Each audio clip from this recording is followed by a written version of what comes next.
Chers collaborateurs et chères collaboratrices, à l'occasion de cette première montée des couleurs de l'année 2025, je voudrais m'adresser à vous, personnel de la primature. Je vous présente mes vœux les meilleurs pour cette année et que 2025 soit une année pleine de grâce pour chacun de nous. Que cette année scelle le retour définitif de la paix, de la cohésion sociale et de la sécurité sur l'ensemble du territoire national. Je saisis cette occasion pour vous traduire toute ma confiance et vous lancer un appel à la mobilisation générale, à l'image de ces volontaires pour la défense de la patrie et de ses forces de défense et de sécurité, ainsi que ces acteurs de la veille citoyenne que j'ai rencontrés sur le front du combat ces derniers jours. Vous êtes des volontaires pour la défense de la patrie sur qui je voudrais compter pour réussir cette lourde mais exaltante mission.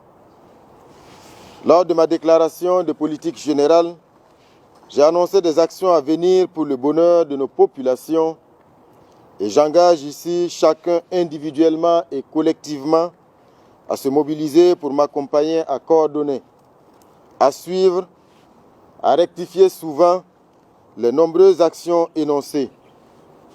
En plus de vos qualités professionnelles, je voudrais vous interpeller sur 3 valeurs cardinales à intégrer dans chacun de vos gestes ici à la primature, à savoir l'exemplarité, l'engagement et la célérité. L'exemplarité, tout d'abord, tout agent de la primature doit cultiver d'abord l'exemplarité dans ses actes. Cela doit se traduire par le respect strict des textes en matière d'utilisation des ressources que l'État met à notre disposition. Je vous exhorte donc à éviter la lenteur, le blocage intentionnel des dossiers, la centralisation excessive des informations autour d'une seule personne, car nul n'est indispensable. Je voudrais attirer votre attention sur un rapport de la Cour des comptes qui a pointé du doigt le manque d'exemplarité de la primature à certains niveaux. En l'occurrence, le rapport public annuel 2023 de la Cour des comptes renseigne que sur 27 structures auditées au cours de la période 2016-2022, il s'avère que c'est ici que l'on recense le plus grand nombre de violations des règles en matière de gestion financière et comptable. Je vous fais noter ici et maintenant que je ne vais tolérer aucun écart avec les règles de la bonne gestion des deniers publics.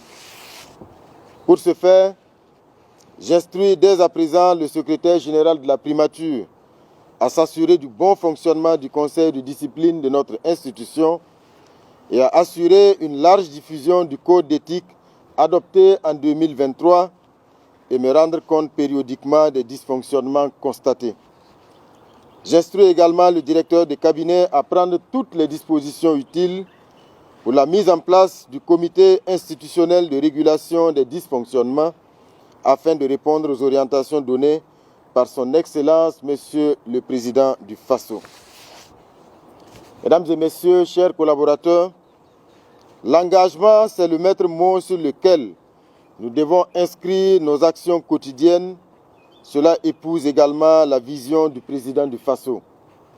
L'engagement patriotique à servir les intérêts du pays, sans réserve, sans esprit de corporatisme, sans mesquinerie, sans duplicité et sans complicité avec l'ennemi ou une puissance étrangère. Avant de poser un acte dans l'accomplissement de vos missions, interrogez-vous si cela devrait être exposé publiquement devant le peuple. Est-ce que vous en serez fiers? Je vous engage donc à travailler quotidiennement pour le peuple, de sorte qu'au bilan de votre carrière, l'on puisse parler de tous et de chacun comme d'un bon travailleur qui a bien exécuté avec détermination et dévouement ses tâches. Chers collaborateurs, comme je l'ai annoncé dans ma déclaration de politique générale, je veux que vous vous inscriviez dans la logique d'agir vite et bien, qu'aucun dossier ne traîne dans vos bureaux sans raison valable. Il s'agit là donc de la notion de célérité. Et pour clore mon propos, je vous renouvelle mes vœux les meilleurs pour 2025. Puisse cette nouvelle année nous apporter une consolidation de la paix, l'affermissement de nos liens de solidarité et notre résilience face à la crise sécuritaire.